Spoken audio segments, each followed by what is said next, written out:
ਏਕ ਓੰਕਾਰਾ ਸਤਿਗੁਰੂ ਤਿਹ ਪ੍ਰਸਾਦ ਸਚ ਹੋਏ। ਵਾਹਿਗੁਰੂ ਜੀ ਕੀ ਫਤਿਹ ਹੈ। ਬਿਘਨ ਬਿਨਾਸਨ ਸੋਏ। ਕਥਾ ਨਿਤਾ ਪ੍ਰਤ ਹੋਤ ਹੈ। ਸੁਣਹੁ ਸਿੰਘ ਸੁਜਾਨ। ਨਾਨਕ ਗੁਰੂ ਗੋਬਿੰਦ ਸਿੰਘ ਜੀ ਸਦਾ ਕਰੇ ਕਲਿਆਣ। ਨਾਨਕ ਗੁਰੂ ਗੋਬਿੰਦ ਸਿੰਘ ਜੀ ਸਦਾ ਕਰੇ ਕਲਿਆਣ। ਵਾਹਿਗੁਰੂ ਸਾਹਿਬ ਜੀ। ਸ਼ਲੋਕ ਮਹੱਲਾ ਪਹਿਲਾ। ਕਾਲ ਕਾਤੀ ਰਾਜੇ ਕਾਸਾਈ। ਧਰਮ ਪੰਖ ਕਰ ਉਡਰਿਆ। ਕੂੜ ਅਮਾਵਸ ਸੱਚ ਚੰਦਰਮਾ। ਦੀਸੈ ਨਾਹੀ ਕਹ ਚੜਿਆ। ਕਲ ਕਾਤੀ ਰਾਜੇ ਕਾਸਾਈ। ਵਾਹਿਗੁਰੂ ਜੀ ਕਾ ਖਾਲਸਾ ਵਾਹਿਗੁਰੂ ਜੀ ਕੀ ਫਤਿਹ। ਪਤਿਤ ਪਾਵਨ ਕਿਰਪਾ ਨਿਧਾਨ ਗਰੀਬ ਨਿਵਾਜ। ਵਾਲੀਏ ਕੁਲ ਆਲਮ ਸਰਵਰੇ ਕਾਇਨਾਤ। ਹਜੂਰੇ ਅਨਵਰ ਸ਼ਹਿਨਸ਼ਾਹੇ ਦੋ ਜਹਾਨ। ਧੰਨ ਧੰਨ ਸਤਿਗੁਰੂ ਸ੍ਰੀ ਗੁਰੂ ਗ੍ਰੰਥ ਸਾਹਿਬ ਜੀ ਦੀ ਪਾਵਨ ਪਵਿੱਤਰ ਨਿੱਘੀ ਗੋਦ ਵਿੱਚ ਗੁਰੂ ਰੂਪ ਗੁਰੂ ਖਾਲਸਾ ਸਾਧ ਸੰਗਤ ਜੀਓ। ਵੱਡੇ ਭਾਗਾਂ ਦਾ ਸਦਕਾ ਪੂਰੇ ਸਤਿਗੁਰੂ ਜੀ ਦੀ ਪਾਵਨ ਪਵਿੱਤਰ ਸੰਗਤ ਪ੍ਰਾਪਤ ਹੋਈ। ਸਤਿਗੁਰੂ ਜੀ ਦੀ ਮਹਾਨ ਕਿਰਪਾ ਬਖਸ਼ਿਸ਼ ਦਾ ਸਦਕਾ ਆਪ ਸਮੂਹ ਸਾਧ ਸੰਗਤ ਨਿਤਾ ਪ੍ਰਤੀ ਬੜੇ ਪ੍ਰੇਮ ਦੇ ਸਹਿਤ ਗੁਰੂ ਨਾਨਕ ਦੇਵ ਜੀ ਦੇ ਜੀਵਨ ਕੌਤਕਾਂ ਦੀ ਕਥਾ ਵਿਚਾਰ ਸਰਵਣ ਕਰਕੇ ਲਾਹੇ ਪ੍ਰਾਪਤ ਕਰਦੇ ਹੋ। ਸਿੱਧਾਂ ਨੂੰ ਸਤਿਗੁਰੂ ਸ੍ਰੀ ਗੁਰੂ ਨਾਨਕ ਦੇਵ ਜੀ ਮਹਾਰਾਜ ਕਲਯੁਗ ਦੇ ਵਰਤਾਰੇ ਦੇ ਸੰਬੰਧ ਦੇ ਵਿੱਚ ਸਮਝਾ ਰਹੇ ਨੇ। ਜੋ ਕਲਯੁਗ ਦੇ ਸਮੇਂ ਦੇ ਵਿੱਚ ਵਰਤਾਰਾ ਵਰਤ ਰਿਹਾ ਹੈ, ਉਹ ਵਰਤਾਰੇ ਦੇ ਵਿੱਚ ਭਾਵੇਂ ਸਿੱਧ ਲੋਕ ਵੀ ਲਪੇਟੇ ਹੋਏ ਸਨ, ਪਰ ਸਿੱਧਾਂ ਨੂੰ ਇਹ ਮਹਿਸੂਸ ਨਹੀਂ ਸੀ ਹੋ ਰਿਹਾ। ਜਿਵੇਂ ਈਰਖਾਲੂ ਬੰਦਾ ਈਰਖਾ ਤਾਂ ਕਰਦਾ ਹੈ, ਪਰ ਉਹ ਇਹ ਨਹੀਂ ਜਾਣਦਾ ਕਿ ਮੈਂ ਈਰਖਾ ਕਰ ਰਿਹਾ ਹਾਂ। ਮਨਮੁਖ ਬੰਦਾ ਮਨਮੁਖਤਾਈ ਕਰਦਾ ਹੈ। ਮਨਮੁਖ ਵਾਲੇ ਲੱਛਣ ਉਹਦੇ ਵਿੱਚ ਹੁੰਦੇ ਨੇ, ਪਰ ਉਹ ਆਪਣੇ ਆਪ ਨੂੰ ਫੇਰ ਵੀ ਧਰਮੀ ਸਾਬਤ ਕਰਨ ਦੇ ਵਿੱਚ ਹੀ ਲੱਗਾ ਰਹਿੰਦਾ ਹੈ। ਇਹੋ ਹੀ ਉਹਦੇ ਮਨ ਦੇ ਵਿੱਚ ਹੁੰਦਾ ਕਿ ਮੇਰੇ ਜੈਸਾ ਸਿਆਣਾ ਸੱਚਾ ਸੂਝਵਾਨ ਕੋਈ ਨਹੀਂ ਹੈ। ਤੇ ਇੱਕ ਜਿਹੜਾ ਮੂਰਖ ਹੁੰਦਾ ਹੈ, ਜਿਹਨੂੰ ਮੈਂਟਲ ਕਹਿੰਦੇ ਨੇ, ਉਹ ਮੂਰਖ ਵੀ ਕਦੇ ਨਹੀਂ ਆਪਣੇ ਆਪ ਨੂੰ ਮੂਰਖ ਕਹੇਗਾ। ਸਗੋਂ ਜੇ ਉਹਨੂੰ ਪੁੱਛੀਏ, ਜੇ ਉਹਨੂੰ ਕਹੀਏ ਕਿ ਸਾਰੇ ਲੋਕ ਤੈਨੂੰ ਮੂਰਖ ਕਹਿੰਦੇ ਨੇ, ਤੈਨੂੰ ਕਮਲਾ ਕਹਿੰਦੇ ਨੇ, ਉਹ ਕਹਿੰਦਾ ਮੈਂ ਸਾਰਿਆਂ ਨੂੰ ਕਮਲਾ ਸਮਝਦਾ ਹਾਂ। ਮੇਰੀ ਨਿਗਾਹ ਦੇ ਵਿੱਚ ਕਹਿੰਦਾ ਸਾਰੇ ਹੀ ਕਮਲੇ ਨੇ, ਮੈਂਟਲ ਨੇ। ਇਸ ਕਰਕੇ ਹੁੰਦਾ ਬੰਦਾ ਅਧਰਮੀ ਹੈ, ਪਰ ਆਪਣੇ ਆਪ ਨੂੰ ਧਰਮੀ ਸਾਬਤ ਕਰਨ ਦੇ ਵਿੱਚ ਲੱਗਾ ਰਹਿੰਦਾ ਹੈ, ਭਾਵੇਂ ਉਹਦੇ ਵਿੱਚ ਔਗੁਣ ਹੋਣ। ਪਹਿਲੀ ਗੱਲ ਤਾਂ ਔਗੁਣਾਂ ਨੂੰ ਔਗੁਣ ਮੰਨਦਾ ਨਹੀਂ ਹੈ। ਜੇ ਕਿਤੇ ਹਿਰਦੇ ਦੇ ਵਿੱਚ ਪਤਾ ਲੱਗ ਜਾਵੇ ਕਿ ਮੈਂ ਔਗੁਣ ਕਰ ਰਿਹਾ ਹਾਂ, ਫਿਰ ਵੀ ਯਤਨ ਕਰਦਾ ਹੈ ਕਿ ਇਹਨਾਂ ਔਗੁਣਾਂ ਨੂੰ ਮੈਂ ਗੁਣ ਕਰਕੇ ਸਾਬਤ ਕਰ ਦੇਵਾਂ। ਤੇ ਐਸੀ ਉਹਦੇ ਵਿੱਚ ਇਹ ਭਾਰਾ ਐਸਾ ਔਗੁਣ ਹੁੰਦਾ ਹੈ ਕਿ ਹੁੰਦਾ ਉਹ ਧਰਮੀ, ਪਰ ਆਪਣੇ ਆਪ ਨੂੰ ਧਰਮੀ ਸਾਬਤ ਕਰਨ ਵਾਸਤੇ ਨਿਤਾ ਪ੍ਰਤੀ ਯਤਨ ਕਰਦਾ ਰਹਿੰਦਾ ਹੈ। ਤੋ ਧਰਮੀਆਂ ਦੇ ਵਿੱਚ ਅੱਗੇ ਹੋ ਕੇ ਬਹਿੰਦਾ ਹੈ। ਕਦੇ ਨਹੀਂ ਉਹ ਤੌਬਾ ਕਰਦਾ ਕਿ ਮੈਂ ਧਰਮ ਦੇ ਕਰਮ ਕਰ ਨਹੀਂ ਸਕਦਾ, ਤੇ ਇਸ ਕਰਕੇ ਸੱਚੇ ਬੰਦਿਆਂ ਨੂੰ ਮੈਂ ਅੱਗੇ ਆਉਣ ਦੇਵਾਂ। ਜੇ ਕਿਤੇ ਸੱਚਾ ਕੋਈ ਸੱਚ ਦੇ ਰਾਹ ਦੇ ਉੱਪਰ ਤੁਰਨ ਦਾ ਯਤਨ ਵੀ ਕਰੇ, ਤੇ ਐਸੇ ਜਿਹੜੇ ਆ ਧਰਮੀ ਹੈ ਨਾ, ਉਹਨਾਂ ਦੀਆਂ ਵੀ ਲੱਤਾਂ ਖਿੱਚਦੇ ਨੇ, ਉਹਨਾਂ ਦੇ ਬਾਰੇ ਵੀ ਬੁਰਾ ਭਲਾ ਬੋਲਦੇ ਹਨ। ਐਸੀ ਹਾਲਤ ਹੈ ਜਗਤ ਦੇ ਉੱਪਰ।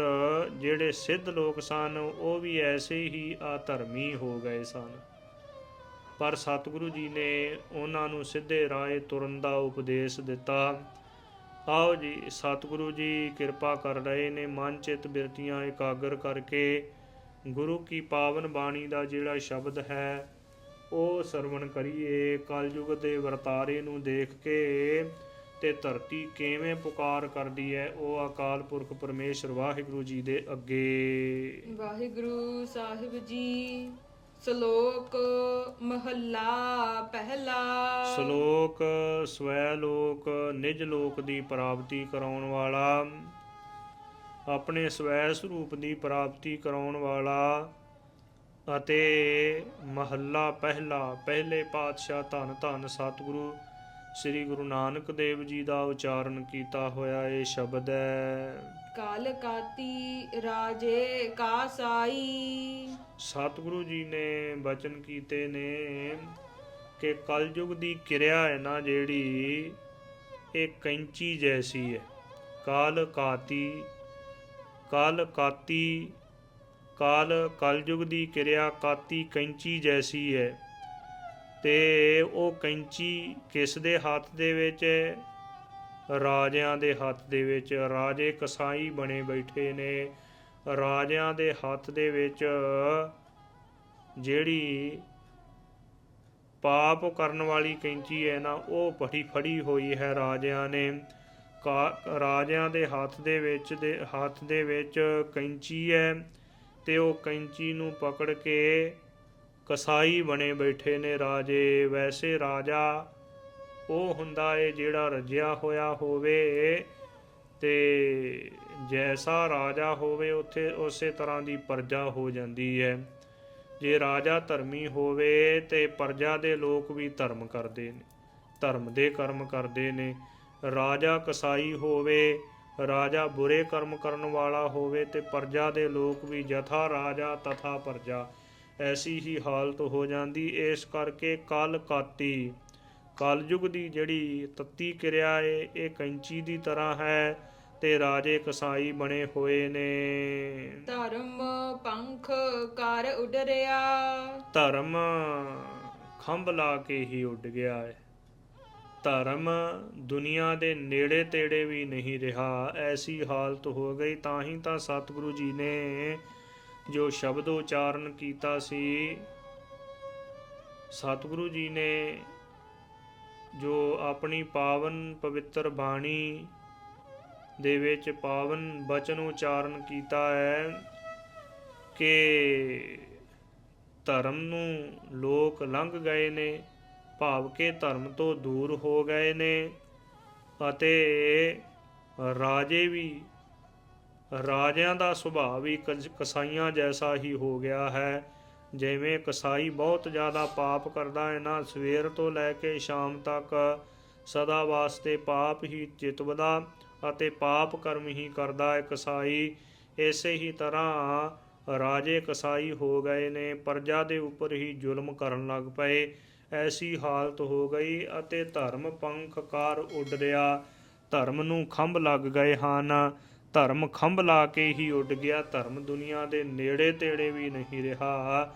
ਐਸੀ ਹਾਲਤ ਹੋ ਗਈ। ਧਰਮ ਸੱਕ ਜਾਤੇ ਬਰਨ ਗਰਕ ਜਾਤੇ ਸਹਿਤ ਵਿਧਾਨ ਕੇ, ਦੇਵੀ ਦੇਵ ਦੇਹੁਰੇ ਸੰਤੋਖ ਸਿੰਘ ਦੂਰ ਹੋਤੇ, ਐਸੇ ਬਚਨ ਕਹੇ ਹਨ। ਤੋ ਕਹਿਣ ਤੋਂ ਭਾਵ ਕਿ ਧਰਮ ਦੂਰ ਹੀ ਹੋ ਗਿਆ ਹੈ, ਧਰਮ ਤੋਂ ਰਹਿਤ ਹੋ ਗਏ ਨੇ ਜੀਵ। ਧਰਮ ਸ਼ਰਮ ਧਰਮ ਜੋ ਛਪ ਖਲੋਏ, ਕੂੜ ਫਿਰੈ ਪ੍ਰਧਾਨ ਵੇ ਲਾਲੋ। ਸ਼ਰਮ ਵੀ ਨਹੀਂ ਰਹੀ ਹੈ, ਅਤੇ ਧਰਮ ਵੀ ਛਪ ਖਲੋਤਾ ਹੈ, ਧਰਮ ਵੀ ਅਲੋਪ ਹੀ ਹੋ ਗਿਆ, ਧਰਮ ਖੰਭ ਲਾ ਕੇ ਉੱਡ ਗਿਆ ਹੈ। ਕੂੜ ਅਮਾਵਸ ਸੱਚ ਚੰਦਰਮਾ। ਹਾਂਜੀ, ਕੂੜ ਦੀ ਝੂਠ ਦੀ ਮੱਸਿਆ ਹੈ ਤੇ ਐਸੀ ਹਾਲਤ ਹੋ ਗਈ, ਕੂੜ ਅਮਾਵਸ ਸੱਚ ਚੰਦਰਮਾ ਦੀਸੈ ਨਾਹੀ। ਸੱਚ ਦਾ ਜਿਹੜਾ ਚੰਦਰਮਾ ਉਹ ਦਿਸਦਾ ਨਹੀਂ ਹੈ ਅਤੇ ਝੂਠ ਹੀ ਝੂਠ ਪ੍ਰਵਿਰਤ ਹੋਇਆ ਹੈ ਜਗਤ ਦੇ ਉੱਪਰ। ਜੋ ਅਰਥ ਕਰਨ ਵਾਸਤੇ ਵਿਸ਼ਰਾਮ ਇੱਥੇ ਲਾਉਣਾ ਹੈ, ਤੋ ਕਹਿਣ ਤੋਂ ਭਾਵ ਕੂੜ ਅਮਾਵਸ, ਕੂੜ ਝੂਠ ਦੀ ਹੀ ਮੱਸਿਆ ਪ੍ਰਗਟ ਹੋ ਗਈ ਹੈ। ਜਿਵੇਂ ਮੱਸਿਆ ਵਾਲੇ ਦਿਨ ਜੋ ਰਾਤ ਕਾਲੀ ਹੁੰਦੀ ਹੈ ਨਾ, ਹਨੇਰੀ ਰਾਤ ਹੁੰਦੀ ਹੈ, ਇਸੇ ਹੀ ਤਰ੍ਹਾਂ ਝੂਠ ਦਾ ਹਨੇਰਾ ਚਾਰੋਂ ਤਰਫ ਜੋ ਪਸਰਿਆ ਹੋਇਆ ਹੈ, ਝੂਠ ਦਾ ਹਨੇਰਾ ਹੋ ਗਿਆ। ਕਹਿਣ ਤੋਂ ਭਾਵ ਕਿ ਝੂਠ ਹੀ ਝੂਠ ਹੈ ਚਾਰੇ ਪਾਸੇ। ਤੋ ਸੱਚ ਚੰਦਰਮਾ ਦੀਸੈ ਨਾਹੀ, ਸੱਚ ਦਾ ਜਿਹੜਾ ਚੰਦਰਮਾ ਹੈ ਉਹ ਦਿਸਦਾ ਹੀ ਨਹੀਂ ਹੈ। ਕਹਿਣ ਤੋਂ ਭਾਵ ਕਿ ਜਿਹੜਾ ਸੱਚ ਹੈ ਉਹ ਚਿੱਟਾ ਗਿਆਨ ਕਰ ਦੇਣ ਵਾਲਾ ਹੈ। ਜਿਸ ਦੇ ਹਿਰਦੇ ਦੇ ਵਿੱਚ ਸੱਚ ਦਾ ਚੰਦਰਮਾ ਚੜ੍ਹ ਜਾਵੇ, ਭਾਵ ਕਿ ਸੱਚ ਪ੍ਰਗਟ ਹੋ ਜਾਵੇ, ਤੇ ਉਹਦੇ ਹਿਰਦੇ ਦੇ ਵਿੱਚ ਸੰਪੂਰਨ ਤੌਰ ਤੇ ਗਿਆਨ, ਚਿੱਟਾ ਸੋਹਣਾ ਗਿਆਨ, ਦਿਨ ਚੜ੍ਹੇ ਵਰਗਾ ਗਿਆਨ ਜੋ ਪ੍ਰਗਟ ਹੋ ਜਾਂਦਾ ਹੈ ਉਹਦੇ ਹਿਰਦੇ ਦੇ ਵਿੱਚ। ਪਰ ਸੱਚ ਦਾ ਚੰਦਰਮਾ ਕਿਤੇ ਦਿਸਦਾ ਹੀ ਨਹੀਂ ਹੈ। ਕਹ ਚੜਿਆ, ਕਿੱਥੇ ਚੜਿਆ ਹੈ ਸੱਚ ਦਾ ਚੰਦਰਮਾ? ਉਹ ਨਹੀਂ ਕਿਸੇ ਵੀ ਕਿਤੇ ਵੀ ਦਿਖਾਈ ਦਿੰਦਾ।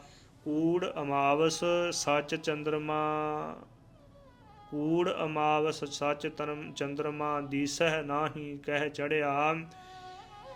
ਤੋ ਕੂੜ ਦੀ ਮੱਸਿਆ ਹੈ, ਕੂੜ ਜੋ ਮੱਸਿਆ ਵਾਂਗੂ, ਮੱਸਿਆ ਦੀ ਰਾਤ ਵਾਂਗੂ ਚਾਰੋਂ ਤਰਫ ਹਨੇਰਾ ਹੀ ਹਨੇਰਾ ਦਿਖਾਈ ਦਿੰਦਾ।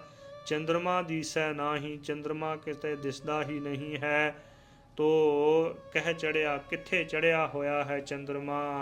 ਸੱਚ ਦਾ ਚੰਦਰਮਾ ਕਿੱਥੇ ਚੜਿਆ? ਇਹ ਦਿਸਦਾ ਹੀ ਨਹੀਂ ਹੈ। ਕੋਈ ਕੋਈ ਹੀ ਗੁਰਮੁਖ ਵਿਰਲਾ ਹੈ, ਕੋਟ ਮਧੇ ਕੋ ਵਿਰਲਾ ਸੇਵਕ, ਹੋਰ ਸਗਲੇ ਵਿਵਹਾਰੀ। ਹੋਰ ਸਾਰੇ ਆਪਣੇ ਵਿਵਹਾਰ ਨੂੰ ਸਿੱਧਾ ਕਰਨ ਵਾਲੇ ਨੇ, ਆਪਣਾ ਵਿਵਹਾਰ ਚਲਾਉਣ ਵਾਲੇ ਨੇ। ਜਿਹੜੇ ਧਰਮੀ ਦਿਖਾਈ ਦਿੰਦੇ ਨੇ ਨਾ, ਉਹਨਾਂ ਦੇ ਵਿੱਚੋਂ ਵੀ ਧਰਮੀ ਕੋਈ ਕੋਈ ਹੀ ਹੈ, ਨਹੀਂ ਤਾਂ ਝੂਠ ਹੀ ਝੂਠ ਹੈ ਸਾਰੇ ਪਾਸੇ। ਕੂੜ ਦੀ ਝੂਠ ਦੀ ਮੱਸਿਆ ਦੀ ਰਾਤ ਹੀ ਹੋ ਗਈ ਹੈ। ਹਉ ਭਾਲ ਵਿਕੁੰਨੀ ਹੋਈ। ਧਰਤੀ ਕਹਿੰਦੀ ਹੈ ਕਿ ਪ੍ਰਮਾਤਮਾ ਵਾਹਿਗੁਰੂ ਜੀਓ ਕਿਰਪਾ ਕਰੋ, ਮੈਂ ਤਾਂ ਭਾਲ ਭਾਲ ਕੇ ਵਿਆਕੁਲ ਹੀ ਹੋ ਗਈ ਹਾਂ। ਧਰਮੀ ਕੋਈ ਦਿਸਦਾ ਹੀ ਨਹੀਂ ਹੈ ਧਰਤੀ ਦੇ ਉੱਤੇ, ਝੂਠੇ ਹੀ ਹੋ ਗਏ ਹਨ ਸਾਰੇ। ਜਿਹੜੇ ਧਰਮੀ ਸਨ ਨਾ, ਜਿਨ੍ਹਾਂ ਨੂੰ ਲੋਕ ਧਰਮੀ ਕਰਕੇ ਪੂਜਦੇ ਨੇ, ਉਹ ਵੀ ਧਰਮੀ ਨਹੀਂ ਹਨ। ਉਹਨਾਂ ਦੇ ਅੰਦਰ ਵੀ ਧਰਮ ਨਹੀਂ ਰਹਿ ਗਿਆ। ਧਰਮ ਉਹਨਾਂ ਦੇ ਅੰਦਰੋਂ ਖੰਭ ਲਾ ਕੇ ਉੱਡ ਗਿਆ, ਖਤਮ ਹੋ ਗਿਆ। ਆਦੇ ਰਹਿ ਰਾਹ ਨਾ ਕੋਈ। ਤੇ ਜਿਹੜੀ ਝੂਠ ਦੀ ਮੱਸਿਆ ਹੈ ਉਹਦੇ ਵਿੱਚ, ਹਨੇਰੇ ਦੇ ਵਿੱਚ ਇੰਨਾ ਗਾੜਾ ਹਨੇਰਾ ਹੋ ਗਿਆ, ਕੂੜ ਦਾ, ਝੂਠ ਦਾ, ਅਗਿਆਨਤਾ ਦਾ ਇੰਨਾ ਗਾੜਾ ਹਨੇਰਾ ਹੋ ਗਿਆ ਕਿ ਕੁਝ ਦਿਸਦਾ ਹੀ ਨਹੀਂ ਹੈ। ਵਿੱਚ ਹਉਮੈ ਕਰ ਦੁਖ ਰੋਈ। ਤੋ ਇਹ ਜਿਹੜੀ ਸ੍ਰਿਸ਼ਟੀ ਹੈ ਨਾ, ਸਾਰੀ ਸ੍ਰਿਸ਼ਟੀ ਦੇ ਉੱਪਰ, ਸਾਰੀ ਧਰਤੀ ਦੇ ਉੱਪਰ ਜਿਹੜੀ ਲੁਕਾਈ ਹੈ, ਇਹ ਹਉਮੈ ਕਰਕੇ ਹੀ ਦੁੱਖ ਦੇ ਸਹਿਤ ਹੈ। ਤੇ ਦੁੱਖ ਦੇ ਸਹਿਤ ਹੋ ਕੇ ਇਹ ਜੀਵ ਰੋ ਰਹੇ ਹਨ। ਕਹਿਣ ਤੋਂ ਭਾਵ ਕਿ ਵਿੱਚ ਹਉਮੈ ਕਰ ਦੁੱਖ ਰੋਈ। ਇਹ ਜੀਵਾਂ ਦੇ ਵਿੱਚ ਹਉਮੈ ਕਰਕੇ, ਹੰਕਾਰ ਕਰਕੇ ਇਹ ਜੀਵ ਰੋ ਰਹੇ ਨੇ। ਜੇ ਕਿਸੇ ਧਰਮੀ ਨੇ ਧਰਮ ਕਮਾਇਆ ਹੈ ਨਾ, ਤੇ ਉਹਦੇ ਅੰਦਰ ਵੀ ਬਹੁਤੀ ਜ਼ਿਆਦਾ ਹਉਮੈ ਉਤਪੰਨ ਹੋ ਜਾਂਦੀ ਹੈ। ਹਉਮੈ ਹੋਣ ਕਰਕੇ ਬਹੁਤਾ ਜ਼ਿਆਦਾ ਦੁੱਖ ਹੁੰਦਾ ਹੈ, ਤੇ ਜਦੋਂ ਦੁੱਖ ਹੋਵੇ ਫਿਰ ਦੁੱਖ ਦੇ ਵਿੱਚ ਰੋਣਾ ਹੀ ਹੁੰਦਾ ਹੈ। ਦੁੱਖ ਦੇ ਵਿੱਚ ਸਾਰੀ ਦੁਨੀਆ, ਸਾਰੇ ਜੀਵ ਵਿਆਕੁਲ ਹੋ ਕੇ ਰੋ ਰਹੇ ਨੇ। ਕਹਿਣ ਤੋਂ ਭਾਵ ਕਿ ਹਉਮੈ ਦੀਰਘ ਰੋਗ ਹੈ, ਹਉਮੈ ਬੜਾ ਵੱਡਾ ਰੋਗ ਹੈ। ਤੇ ਹਉਮੈ ਦੇ ਰੋਗ ਕਰਕੇ ਸਾਰੀ ਸ੍ਰਿਸ਼ਟੀ ਦੇ ਜੀਵ ਰੋ ਰਹੇ ਨੇ। ਬਹੁਤਾ ਜ਼ਿਆਦਾ ਭਾਰੀ ਦੁੱਖ ਹੈ ਤੇ ਦੁੱਖ ਦੇ ਕਾਰਨ ਰੋ ਰਹੇ ਹਨ। ਕਹੋ ਨਾਨਕ ਕੇਨ ਬੇਦ ਗਤ ਹੋਈ। ਹੇ ਅਕਾਲ ਪੁਰਖ ਪਰਮੇਸ਼ਰ ਵਾਹਿਗੁਰੂ ਜੀਓ, ਕਿਰਪਾ ਕਰਕੇ ਦੱਸੋ ਕਿਹੜੇ ਤਰੀਕੇ ਦੇ ਨਾਲ ਗਤ ਮੁਕਤੀ ਪ੍ਰਾਪਤ ਹੋਵੇ ਸਾਨੂੰ। ਕੇਨ ਬਿਦ ਗਤ ਹੋਈ, ਕਿਹੜੇ ਤਰੀਕੇ ਦੇ ਨਾਲ ਮੁਕਤੀ ਪ੍ਰਾਪਤ ਹੋਵੇ, ਕਿਹੜੇ ਤਰੀਕੇ ਦੇ ਨਾਲ ਹਉਮੈ ਤੋਂ ਮੁਕਤ ਹੋਈਏ, ਕਿਹੜੇ ਤਰੀਕੇ ਦੇ ਨਾਲ ਹੰਕਾਰ ਤੋਂ ਮੁਕਤ ਹੋਈਏ, ਕਿਹੜੇ ਤਰੀਕੇ ਦੇ ਨਾਲ, ਕਿਹੜੇ ਯਤਨ ਦੇ ਨਾਲ ਵਿਕਾਰਾਂ ਤੋਂ ਮੁਕਤ ਹੋਈਏ। ਇਹ 5 ਕਾਮ ਕ੍ਰੋਧ ਆਦਿਕ ਵਿਕਾਰ ਨੇ ਜਿਹੜੇ, ਤੇ ਹਉਮੈ ਦੀਰਘ ਰੋਗ ਹੈ, ਹਉਮੈ ਵੱਡਾ ਰੋਗ ਹੈ ਜਿਹੜਾ, ਇਹਦੇ ਤੋਂ ਕਿਵੇਂ ਮੁਕਤ ਹੋਈਏ, ਕਿਵੇਂ ਜੰਮਣ ਮਰਨ ਤੋਂ ਰਹਿਤ ਹੋ ਜਾਈਏ, ਮੁਕਤੀ ਪ੍ਰਾਪਤ ਹੋਵੇ। ਇਹ ਕਿਰਪਾ ਕਰਕੇ ਦੱਸੋ ਜੀ ਕਿਹੜਾ ਤਰੀਕਾ ਹੈ। ਤੋ ਸਤਿਗੁਰੂ ਜੀ ਨੇ ਬਚਨ ਕੀਤੇ ਕਿ ਭਾਈ ਅਕਾਲ ਪੁਰਖ ਪਰਮੇਸ਼ਰ ਵਾਹਿਗੁਰੂ ਜੀ ਦੇ ਨਾਮ ਦੇ ਨਾਲ ਜੁੜਨ ਕਰਕੇ ਹੀ ਜੋ ਮੁਕਤੀ ਪ੍ਰਾਪਤ ਹੋ ਸਕਦੀ ਹੈ।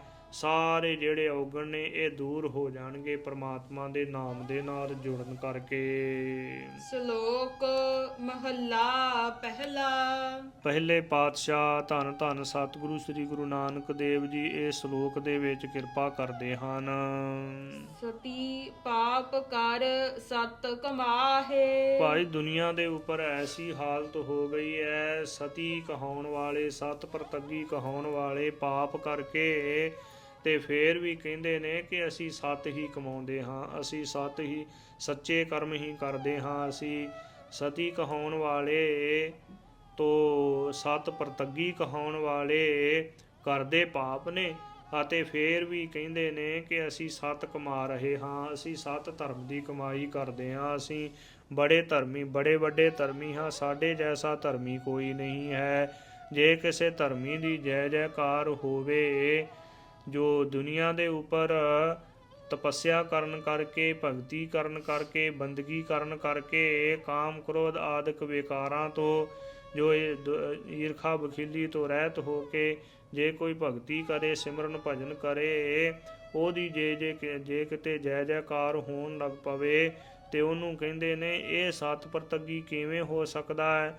ਅਸੀਂ ਬੜੇ ਵੱਡੇ ਸਾਧੂ ਮਹਾਤਮਾ ਹਾਂ, ਸਾਡੀ ਲੋਕ ਪੂਜਾ ਕਰਦੇ ਨੇ, ਅਤੇ ਅਸੀਂ ਤੋਂ ਸੰਸਾਰਕ ਪੱਖ ਤੋਂ ਅਸੀਂ ਧਾਰਮਿਕ ਗ੍ਰੰਥ ਬੜੇ ਪੜ੍ਹੇ ਹੋਏ ਹਨ।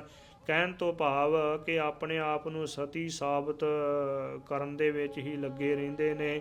ਸਤੀ ਕਹਾਉਣ ਵਾਲੇ ਪਾਪ ਕਰਮ ਕਰਦੇ ਨੇ, ਤੇ ਸਤੀ ਪਾਪ ਕਰ ਸਤ ਕਮਾਹੇ, ਜੋ ਪਾਪ ਕਰਕੇ ਹੀ ਕਹਿੰਦੇ ਨੇ ਕਿ ਅਸੀਂ ਫੇਰ ਵੀ ਸਤ ਪ੍ਰਤੱਗੀ ਹਾਂ, ਪਾਪ ਕਰਮ ਕਰਕੇ ਹੀ ਜੋ ਸਤ ਕਮਾਉਂਦੇ ਨੇ। ਐਸੇ ਝੂਠੇ ਸਤ ਪ੍ਰਤੱਗੀ ਹੋ ਗਏ ਨੇ ਜਗਤ ਦੇ ਉੱਪਰ ਕਲਯੁਗ ਦੇ ਸਮੇਂ ਦੇ ਵਿੱਚ।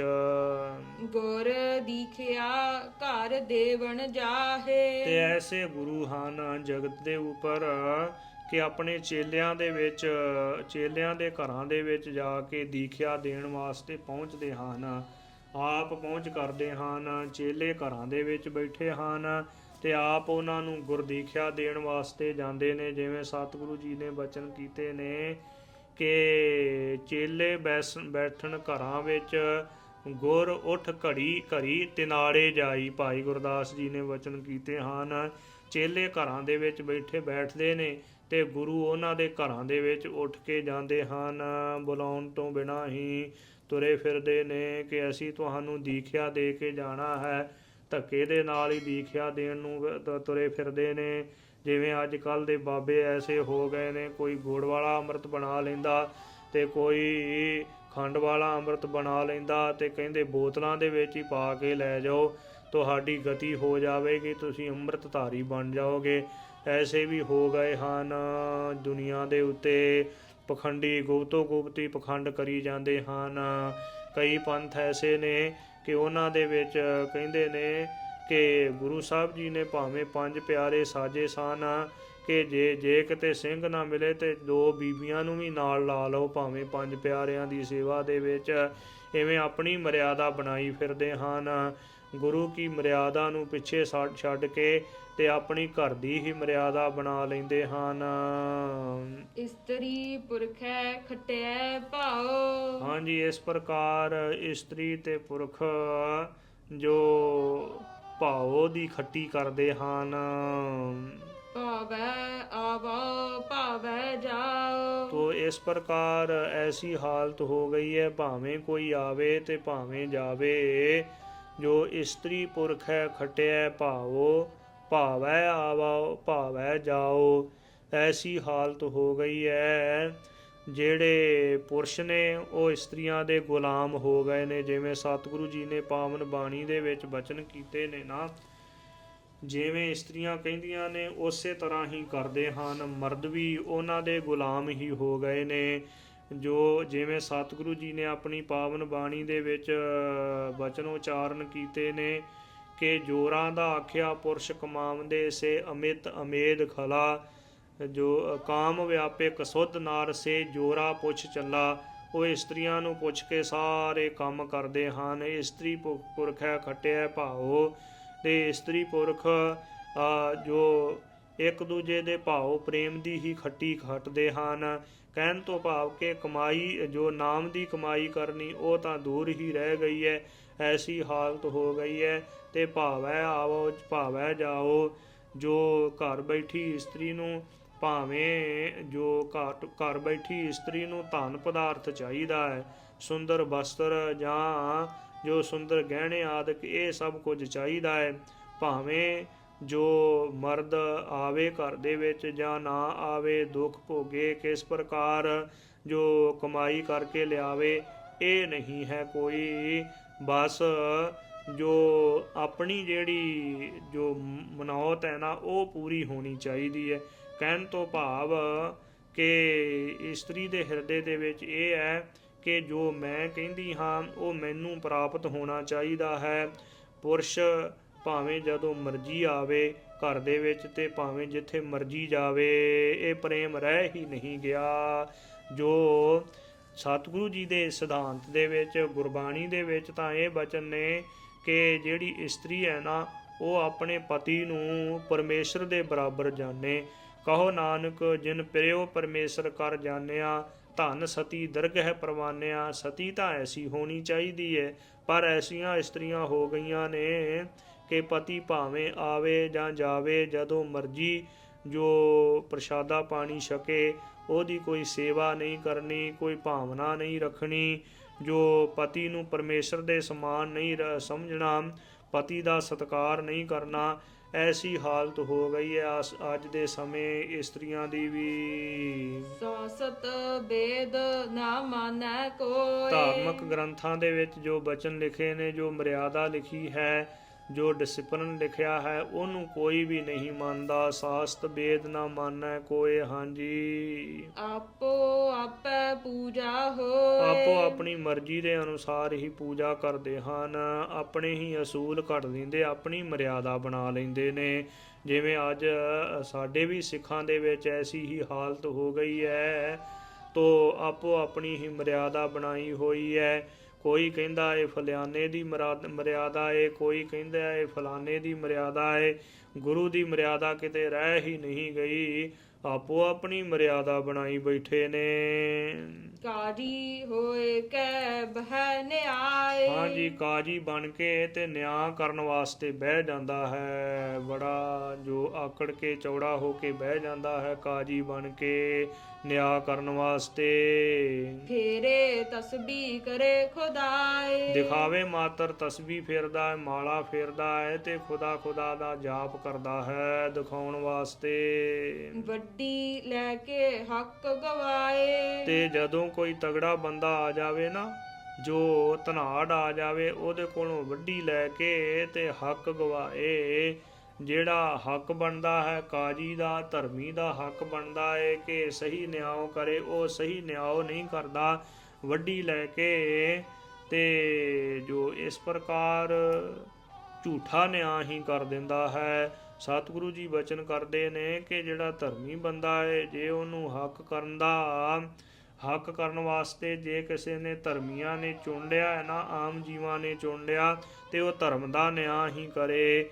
ਐਵੇਂ ਕਿਸੇ ਦੇ ਪਿੱਛੇ ਲੱਗ ਕੇ ਜਾਂ ਆਪਣਾ ਸਮਝ ਕੇ ਜਾਂ ਇਸੇ ਹੀ ਤਰ੍ਹਾਂ ਵੱਡਾ ਜਾਣ ਕੇ ਕਿ ਧਨਾੜ ਹੈ, ਇਹਦੇ ਕੋਲੋਂ ਜੇ ਮੈਂ ਇਹਦੇ ਪੱਖ ਦਾ ਫੈਸਲਾ ਕੀਤਾ ਤੇ ਫਿਰ ਮੈਨੂੰ ਜੋ ਬਹੁਤਾ ਜ਼ਿਆਦਾ ਧਨ ਪ੍ਰਾਪਤ ਹੋਵੇਗਾ, ਜਾਂ ਮੇਰਾ ਇਹ ਆਪਣਾ ਹੈ, ਮੈਂ ਇਹਦੇ ਹੱਕ ਦੇ ਵਿੱਚ ਫੈਸਲਾ ਕਰਾਂ, ਤੇ ਫਿਰ ਗੁਰੂ ਕੇ ਪਿਆਰਿਓ ਪ੍ਰਮਾਤਮਾ ਦੀ ਦਰਗਾਹ ਦੇ ਵਿੱਚ ਉਹਨੂੰ ਉਹ ਦੰਡ ਭੋਗਣਾ ਪਵੇਗਾ, ਵੱਡੀ ਲੈ ਕੇ ਹੱਕ ਗਵਾਏ। ਹਾਂਜੀ, ਜੇ ਕੋ ਪੁੱਛੈ ਤਾਂ ਪੜ ਸੁਣਾਏ। ਜੇ ਕੋਈ ਪੁੱਛੇ ਕਿ ਕਾਜੀ ਸਾਹਿਬ ਦੱਸੋ ਇਹਦਾ ਕੀ ਫੈਸਲਾ ਹੈ, ਇਹ ਜਿਹੜਾ ਵੱਡਾ ਝਗੜਾ ਹੋਇਆ, ਤੇ ਜੇ ਕੋ ਪੁੱਛੇ ਤਾਂ ਪੜ ਸੁਣਾਏ, ਪੜ ਕੇ ਸੁਣਾ ਦਿੰਦਾ ਹੈ। ਤੁਰਕ ਮੰਤਰ ਕਨ ਹਿਰਦੈ ਸਮਾਹੇ। ਹਾਂਜੀ, ਤੁਰਕਾਂ ਦਾ ਜਿਹੜੇ ਤੁਰਕ ਨੇ ਉਹਨਾਂ ਦੇ ਕਾਜੀ ਮੌਲਾਨੇ ਉਹਨਾਂ ਦੇ ਅਨੁਸਾਰ ਜੋ ਫੈਸਲਾ ਕਰਦੇ ਨੇ, ਤੇ ਜੋ ਜਿਹੜੇ ਹਿੰਦੂ ਹਨ ਪੰਡਤ ਉਹ ਉਹਨਾਂ ਦੇ ਅਨੁਸਾਰ ਫੈਸਲਾ ਕਰਦੇ ਨੇ। ਜੇ ਕੋ ਪੁੱਛੇ ਤਾਂ ਪੜ ਸੁਣਾਏ, ਤੁਰਕ ਮੰਤਰ ਕਨ ਹਿਰਦੈ ਸਮਾਹੇ। ਜੋ ਇਸੇ ਹੀ ਤਰ੍ਹਾਂ ਐਸੀ ਹਾਲਤ ਹੋ ਗਈ ਹੈ, ਤੁਰਕਾਂ ਦੇ ਜਿਹੜੇ ਕਾਜੀ ਮੌਲਾਨੇ ਉਹ ਉਹਨਾਂ ਦੇ ਅਨੁਸਾਰ ਫੈਸਲਾ ਕਰਦੇ ਨੇ ਵੱਡੀ ਲੈ ਕੇ, ਤੇ ਜਿਹੜੇ ਹਿੰਦੂ ਹਨ ਪੰਡਤ ਉਹ ਉਹਨਾਂ ਦੇ ਹੱਕ ਦੇ ਵਿੱਚ ਫੈਸਲਾ ਕਰਦੇ ਨੇ ਵੱਡੀ ਲੈ ਕੇ।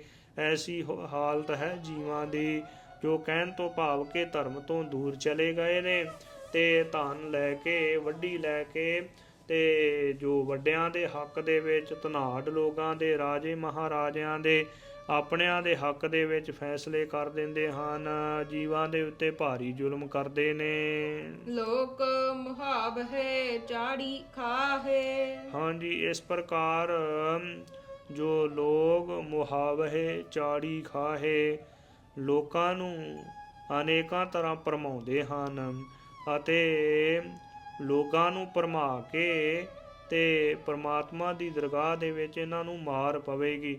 ਪਹਿਲਾਂ ਤਾਂ ਲੋਕਾਂ ਨੂੰ ਭਰਮਾ ਕੇ ਤੇ ਆਪ ਬਹੁਤਾ ਜ਼ਿਆਦਾ ਦੰਡ ਦਿੰਦੇ ਨੇ, ਬਹੁਤਾ ਜ਼ਿਆਦਾ ਦੁੱਖ ਦਿੰਦੇ ਨੇ, ਜੋ ਗਰੀਬਾਂ ਨੂੰ ਨਿਤਾਣਿਆਂ ਦੇ ਉੱਤੇ ਜ਼ੁਲਮ ਕਰਦੇ ਨੇ, ਆਪ ਬਹੁਤਾ ਜ਼ਿਆਦਾ ਦੰਡ ਦਿੰਦੇ ਨੇ ਕਾਜੀ ਮੌਲਾਨੇ।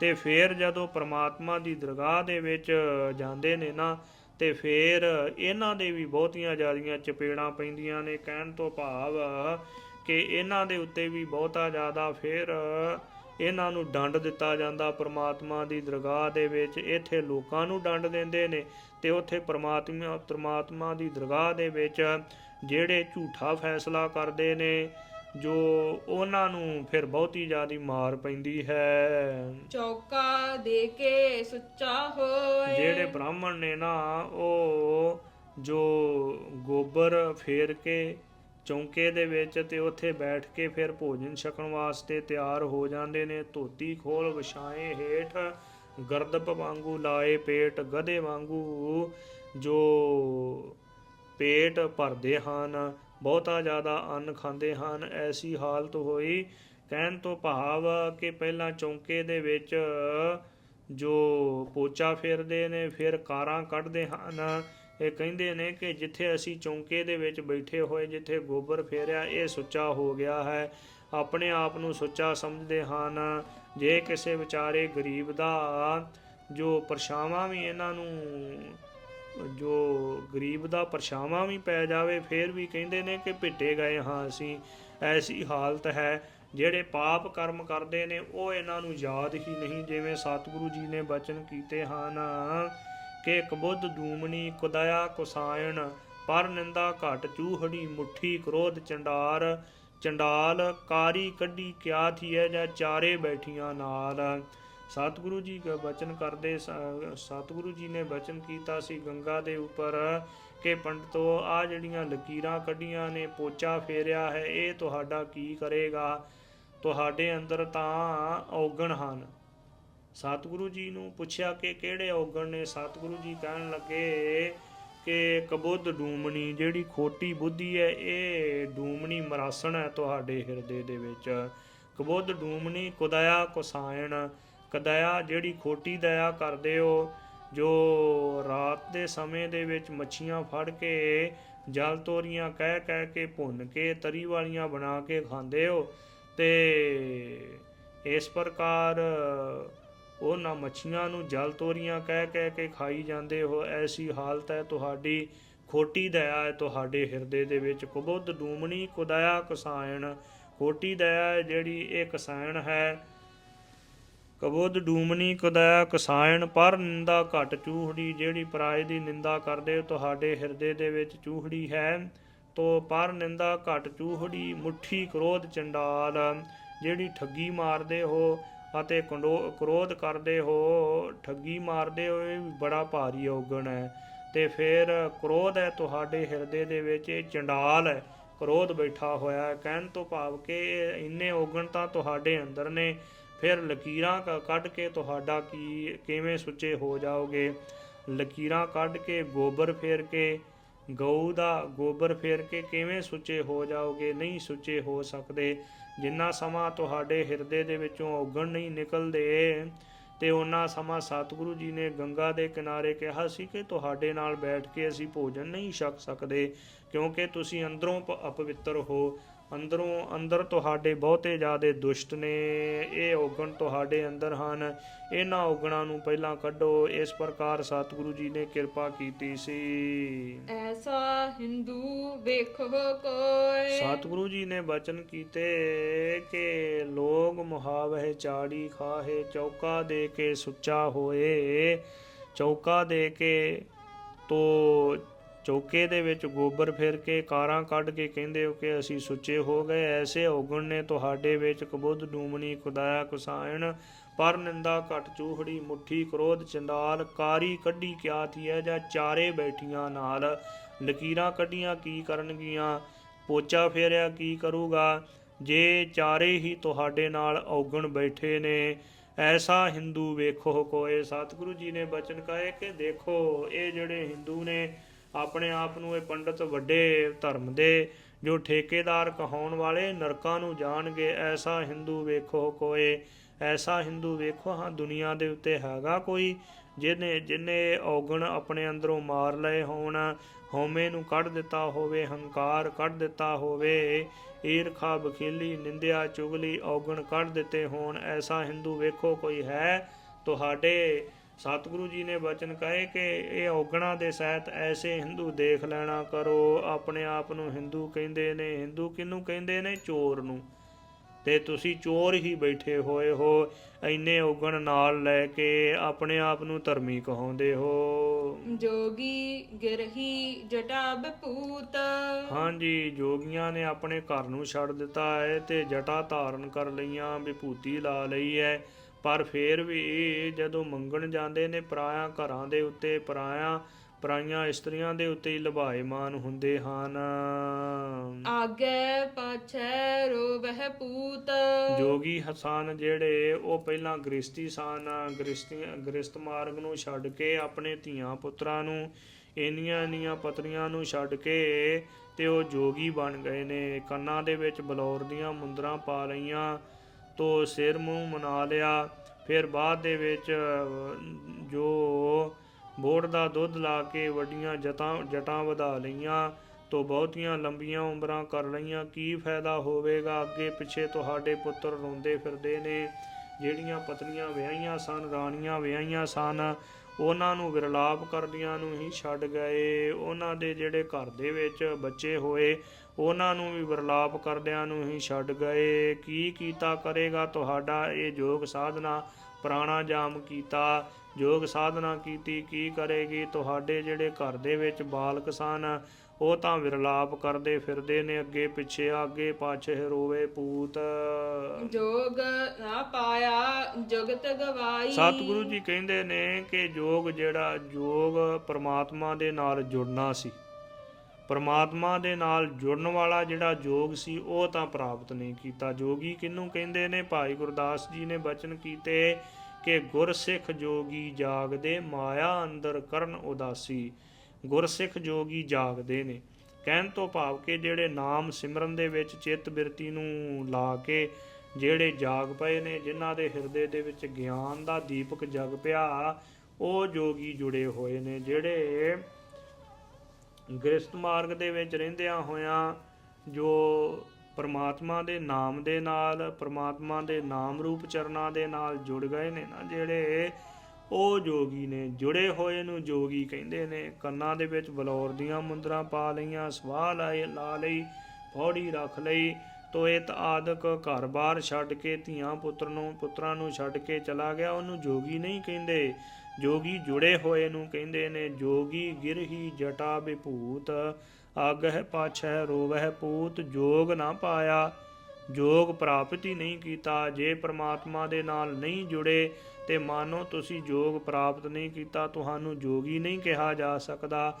ਜੋਗ ਨਾ ਪਾਇਆ ਜੁਗਤ ਗਵਾਈ, ਜਿਹੜੀ ਜਿਉਣ ਦੀ ਜੁਗਤੀ ਸੀ ਨਾ ਉਹ ਵੀ ਗਵਾ ਲਈ ਹੈ। ਨਾ ਬੰਦੇ ਰਹਿ ਗਏ ਤੇ ਨਾ ਪ੍ਰਮਾਤਮਾ ਦੇ ਨਾਲ ਜੁੜੇ, ਐਸੀ ਹਾਲਤ ਹੋ ਗਈ। ਐਵੇਂ ਦਿਨ ਰਾਤ ਜੰਗਲਾਂ ਦੇ ਵਿੱਚ ਧੱਕੇ ਹੀ ਖਾਂਦੇ ਫਿਰਦੇ ਹੋ, ਕੋਈ ਵੀ ਫਾਇਦਾ ਨਹੀਂ ਹੋਇਆ। ਆਮ ਬੰਦਿਆਂ ਨਾਲੋਂ ਵੀ ਢੀਠ ਹੋ ਗਏ, ਐਸੀ ਹੋ ਗਈ ਹਾਲਤ ਹੋ ਗਈ। ਮਖਟੂ ਹੋਏ ਕੈ ਕੰਨ ਫੜਾਏ, ਘਰ ਘਰ ਮੰਗਹਿ ਭਿਖਿਆ ਜਾਏ। ਕਹਿਣ ਤੋਂ ਭਾਵ ਕਿ ਕੰਮਕਾਰ ਤੋਂ ਡਰਦੇ ਹੋਏ, ਪਰਿਵਾਰ ਨੂੰ ਪਾਲਣ ਤੋਂ ਡਰਦੇ ਹੋਏ ਘਰ-ਬਾਰ ਛੱਡ ਕੇ ਭੱਜ ਗਏ। ਤੇ ਮਖਟੂ ਹੋਏ ਕੈ ਕੰਨ ਫੜਾਏ, ਘਰ ਘਰ ਮੰਗਹਿ ਭਿਖਿਆ ਜਾਏ। ਘਰ ਘਰ ਮੰਗਦੇ ਫਿਰਦੇ ਹੋ। ਪਹਿਲਾਂ ਪ੍ਰਮਾਤਮਾ ਨੇ ਰਾਜ ਭਾਗ ਦਿੱਤਾ ਸੀ, ਇੰਨੀਆਂ ਰਾਣੀਆਂ ਦਿੱਤੀਆਂ ਸੀ, ਉਹਨਾਂ ਨੂੰ ਛੱਡ ਕੇ ਘਰ-ਬਾਰ ਛੱਡ ਕੇ ਭੱਜ ਗਏ। ਧੀਆਂ ਪੁੱਤਰ ਰਾਣੀਆਂ ਵਿਰਲਾਪ ਕਰਦੀਆਂ ਫਿਰਦੀਆਂ ਨੇ ਤੇ ਤੁਸੀਂ ਮੰਗਤੇ ਬਣੇ ਫਿਰਦੇ ਹੋ, ਘਰਾਂ ਘਰਾਂ ਦੇ ਵਿੱਚ ਜਾ ਕੇ ਮੰਗਦੇ ਫਿਰਦੇ ਹੋ। ਕਿਤ ਕਾਰਨ ਸਿਰ ਛਾਈ ਪਾਈ। ਕਿਹੜੇ ਕਾਰਨ ਕਰਕੇ? ਕੀ ਤੁਹਾਨੂੰ ਵਕਤ ਪੈ ਗਿਆ ਸੀ ਸਿਰ ਦੇ ਵਿੱਚ ਸਵਾਹ ਪਾ ਲਈ ਹੈ, ਤਨ ਦੇ ਉੱਤੇ ਸਵਾਹ ਲਾ ਲਈ, ਧੀਆਂ ਪੁੱਤਰਾਂ ਨੂੰ ਛੱਡ ਕੇ ਭੱਜ ਗਏ, ਐਸੀ ਹਾਲਤ ਹੋ ਗਈ। ਨਾਨਕ ਕਾਲ ਕਾ ਇਹ ਪਰਵਾਨ। ਸਤਿਗੁਰੂ ਜੀ ਬਚਨ ਕਰਦੇ ਨੇ ਕਿ ਕਲਯੁਗ ਦੇ ਸਮੇਂ ਦੇ ਵਿੱਚ ਇਹੋ ਹੀ ਪ੍ਰਵਾਨ ਹੈ। ਹਾਂਜੀ, ਆਪੇ ਆਖਣ ਆਪੇ ਜਾਣ। ਹਾਂਜੀ, ਆਪੇ ਹੀ ਆਪਣੇ ਆਪ ਨੂੰ ਜੋਗੀ ਕਹਿੰਦੇ ਫਿਰਦੇ ਹੋ, ਆਪਣੇ ਆਪ ਨੂੰ ਕਹਿੰਦੇ ਫਿਰਦੇ ਹੋ ਅਸੀਂ ਸਿੱਧ ਹਾਂ, ਨਾਥ ਹਾਂ, ਜਤੀ ਹਾਂ, ਤੇ ਆਪਣੀ ਵਡਿਆਈ ਕਰਦੇ ਫਿਰਦੇ ਹੋ। ਵਡਿਆਈ ਉਹ ਹੁੰਦੀ ਹੈ ਜਿਹੜੇ ਦੁਨੀਆ ਦੇ ਲੋਕਾਂ ਦੇ ਉੱਪਰ ਪਰਉਪਕਾਰ ਕਰੀਏ, ਲੋਕਾਂ ਦਾ ਭਲਾ ਕਰੀਏ, ਲੋਕਾਈ ਨੂੰ ਸਿੱਧੇ ਰਾਹ ਪਾਈਏ, ਲੋਕਾਈ ਨੂੰ ਬੁਰੇ ਕਰਮਾਂ ਤੋਂ ਹਟਾਈਏ। ਬੁਰੇ ਕਰਮਾਂ ਤੋਂ ਕੀ ਹਟਾਉਣਾ ਸੀ? ਤੁਸੀਂ ਤਾਂ ਜੋਗੀ ਆਪ ਹੀ ਸ਼ਰਾਬ ਪੀਂਦੇ ਫਿਰਦੇ ਹੋ। ਤੋ ਐਸੀ ਹਾਲਤ ਹੋ ਗਈ। ਕਹਿੰਦੇ ਸ਼ਰਾਬ ਪੀ ਕੇ ਅਸੀਂ ਮਸਤ ਹੋ ਜਾਂਦੇ ਹਾਂ, ਸਮਾਧੀ ਲੱਗ ਜਾਂਦੀ ਹੈ। ਸਮਾਧੀ ਤਾਂ ਕੀ ਲੱਗਣੀ ਹੈ? ਤੁਸੀਂ ਆਪਣਾ ਜੀਵਨ ਹੀ ਵਿਗਾੜ ਲਿਆ ਹੈ। ਜੋ ਘਰ-ਬਾਰ ਵੀ ਛੱਡਿਆ ਅਤੇ ਫਿਰ ਵੀ ਪ੍ਰਮਾਤਮਾ ਦਾ ਨਾਮ ਪ੍ਰਾਪਤ ਨਹੀਂ ਕੀਤਾ। ਨਾਨਕ ਕਲ ਕਾ ਇਹੋ ਪ੍ਰਵਾਨ, ਆਪੇ ਆਖਣ ਆਪੇ ਜਾਣ। ਜੋ ਆਪੇ ਹੀ ਆਪਣੇ ਆਪ ਨੂੰ ਆਖੀ ਜਾ ਰਹੇ ਹੋ ਕਿ ਸਾਡੇ ਅੰਦਰ ਬੜੀਆਂ ਰਿੱਧੀਆਂ ਸਿੱਧੀਆਂ ਹੈ, ਯੋਗ ਸਾਧਨਾ ਕੀਤੀ ਹੈ, ਪ੍ਰਾਣਾਯਾਮ ਕੀਤਾ, ਹਠ ਯੋਗ ਕੀਤਾ ਹੈ। ਤੋ ਕਹਿਣ ਤੋਂ ਭਾਵ ਕਿ ਆਪਣੀ ਵਡਿਆਈ ਕਰਾਉਣ ਵਾਸਤੇ ਦੁਨੀਆ ਨੂੰ ਕਰਾਮਾਤਾਂ ਦਿਖਾਉਂਦੇ ਹੋ, ਪਰ ਅੱਲੇ ਪੱਲੇ ਕੁਝ ਵੀ ਨਹੀਂ, ਸ੍ਰੇਸ਼ਟ ਗੁਣ ਨਹੀਂ ਧਾਰਨ ਕੀਤੇ, ਪ੍ਰਮਾਤਮਾ ਦੀ ਬੰਦਗੀ ਨਹੀਂ ਕੀਤੀ, ਬਹੁਤਾ ਜ਼ਿਆਦਾ ਲਾਭ ਨਹੀਂ ਹੋਣਾ ਇਹ ਸਭ ਕੁਝ ਕੀਤੇ ਦਾ। ਇਸ ਪ੍ਰਕਾਰ ਧੰਨ ਧੰਨ ਸਤਿਗੁਰੂ ਸ੍ਰੀ ਗੁਰੂ ਨਾਨਕ ਦੇਵ ਜੀ ਨੇ ਉਹ ਜੋਗੀਆਂ ਨੂੰ ਪਾਵਨ ਪਵਿੱਤਰ ਸੁੰਦਰ ਉਪਦੇਸ਼ ਬਖਸ਼ਿਆ ਹੈ। ਸਤਿਗੁਰੂ ਜੀ ਕਿਰਪਾ ਕਰਨ। ਗੁਰਸਿੱਖੀ ਦਾ ਜਿਹੜਾ ਸਿਧਾਂਤ ਹੈ ਨਾ, ਇਹ ਬੜਾ ਸ੍ਰੇਸ਼ਟ ਹੈ। ਸਤਿਗੁਰੂ ਜੀ ਨੇ ਸਾਨੂੰ ਬੜੇ ਵਿਅਰਥ ਕਰਮਾਂ ਚੋਂ, ਫੋਕਟ ਕਰਮਾਂ ਤੋਂ ਬਚਾਇਆ ਹੈ। ਸਤਿਗੁਰੂ ਜੀ ਨੂੰ ਬੇਨਤੀ ਕਰੀਏ ਕਿ ਸਤਿਗੁਰੂ ਜੀ ਉਹ ਬੜੇ ਵੱਡੇ ਭਾਗਾਂ ਦੇ ਨਾਲ ਗੁਰਸਿੱਖਾਂ ਦੇ ਘਰ ਦੇ ਵਿੱਚ ਜਨਮ ਪ੍ਰਾਪਤ ਹੋਇਆ।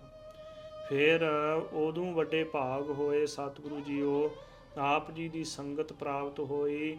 ਉਦੋਂ ਵੱਡੇ ਭਾਗ ਨੇ ਕਿ ਸੰਗਤ ਦੇ ਵਿੱਚ ਆ ਕੇ ਉਪਦੇਸ਼ ਪ੍ਰਾਪਤ ਕਰਕੇ ਤੇ ਸਤਿਗੁਰੂ ਜੀ ਉਹ ਆਪ ਜੀ ਨੇ ਕਿਰਪਾ ਕੀਤੀ, ਸਾਨੂੰ ਅੰਮ੍ਰਿਤ ਦੀ ਦਾਤ ਬਖਸ਼ ਦਿੱਤੀ ਹੈ। ਅੰਮ੍ਰਿਤ ਦੀ ਦਾਤ ਬਖਸ਼ ਕੇ ਹੋਰ ਕਿਰਪਾ ਕੀਤੀ। ਨਿਤਨੇਮ, ਬਾਣੀ, ਸੇਵਾ, ਸਿਮਰਨ ਅਤੇ ਨਿਤਾ ਪ੍ਰਤੀ ਸੰਗਤ ਦੇ ਵਿੱਚ ਮਿਲੇ ਰਹਿੰਦੇ ਹਾਂ। ਸਤਿਗੁਰੂ ਜੀ ਉਹ ਕਿਰਪਾ ਕਰੋ, ਰੱਖ ਸੰਗਤ ਤੁਮ ਜੋ ਪਿਆਰੀ, ਆਪਣੀ ਪਿਆਰੀ ਸੰਗਤ ਦੇ ਵਿੱਚ ਹੀ ਰੱਖੋ, ਜਿਸ ਕਰਕੇ ਆਪ ਜੀ ਦੇ ਗੁਣ ਗਾਇਨ ਕਰੀਏ ਦਿਨ ਰਾਤ ਅਤੇ ਅਸੀਂ ਸੰਸਾਰਕ ਜੀਵਾਂ ਦਾ ਤਾਂ ਹੀ ਭਲਾ ਹੋਵੇਗਾ। ਤੋ ਗੁਰੂ ਰੂਪ ਗੁਰੂ ਖਾਲਸਾ ਸਾਧ ਸੰਗਤ ਜੀਓ, ਗੁਰੂ ਕੇ ਸ਼ਬਦ ਦੀ ਵਿਚਾਰ ਕਰਦਿਆਂ ਹੋਈਆਂ ਬੇਅੰਤ ਭੁੱਲਾਂ ਦੀ ਮੁਆਫੀ ਬਖਸ਼ਣੀ। ਗੁਰਬਾਣੀ ਬੜੀ ਅਗਾਧ ਬੋਧ ਹੈ।